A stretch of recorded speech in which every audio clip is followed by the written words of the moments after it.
Well, let's concentrate now on the impact of all of this, because travel first. Simon is here, Darshini is still with me, so too is Jake.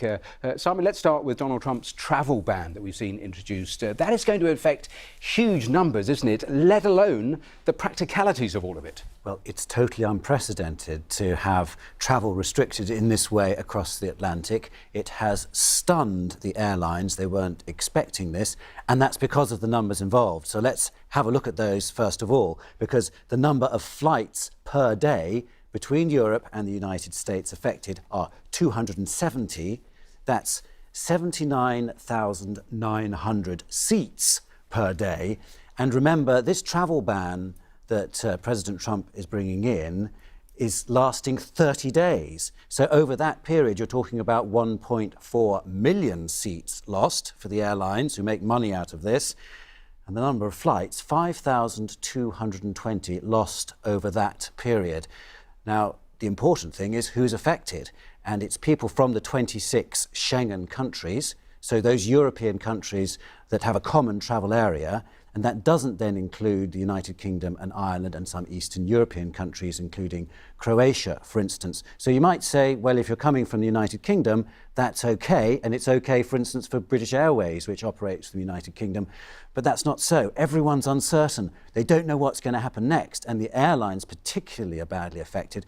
Their share prices have plummeted downwards. Yes, it caught the Europeans cold. I was listening to one French MP who said, it just doesn't work like that. You know, if I want to catch a flight, I will now get a train to London and then get a flight to New York. So all sorts of practicalities to work through. Let me go straight to another question, though, Simon, to you from Carolina, who's been in touch to ask, I'm meant to go to Berlin next week. I'm scared of A, the country being locked down, and B, being put into quarantine and not being allowed back into the UK. What should I actually do? You know, I've had a number of other people asking me the exact same question. Berlin comes up quite often because it's a popular destination. Well, she can fly there, for instance, from the UK. There's no problem about flying to Berlin yet.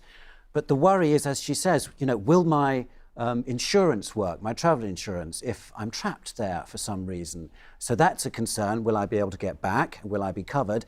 But the other thing is, for all travellers, you know, is there a point in going? There are attractions shut down now in Berlin. You can't go into the viewing area on the Reichstag, for instance. So if travellers are thinking, should I go because I might get trapped, I might be out of pocket, they're also thinking, should I bother anyway? And also things are so fluid, they can change so quickly, as we've seen. Simon, thank you. Darshini, let's talk about the markets, because we've seen extraordinary turmoil for days.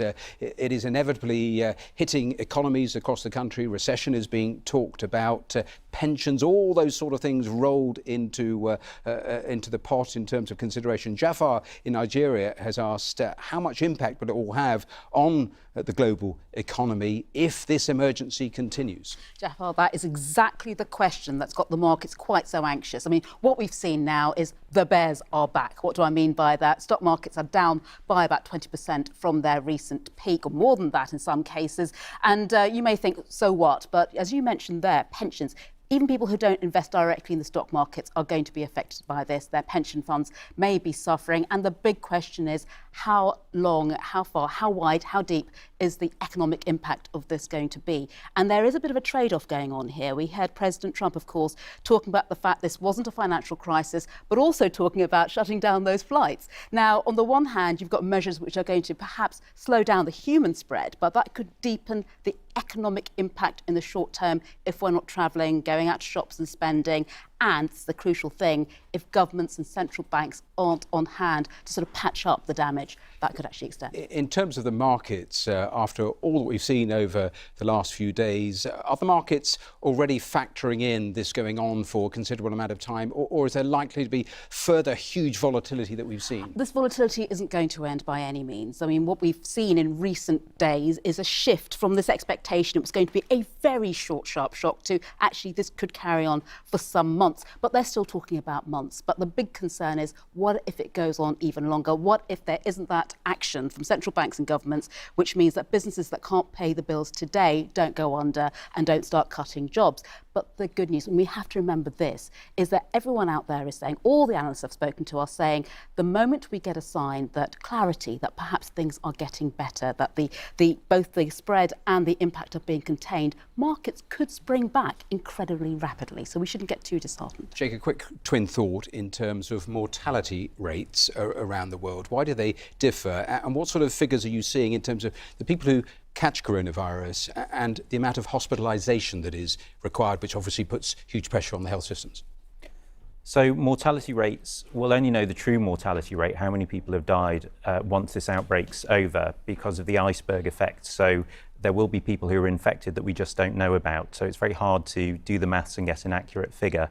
At the moment, though, the rates vary between countries, perhaps because of differences in the way people are assessing it, and also how people are accessing care, and whether the data collection and the outcomes are known for the patients at the time. The big concern, it's not just about death rates, though, it's about who gets sick and who needs to go to hospital. So it comes back to those efforts to try and slow spread and not have one sharp peak that exceeds healthcare capacities, but try and spread it out for a bit longer, just so that people who can get care can actually access it. Which brings me to my final question to you, Jake, because, of course, when you look at all the different strands, all the spread of this, the number of cases, the number of countries, it's obviously alarming, but it's worth underlining, isn't it, that the majority of people who catch coronavirus do recover.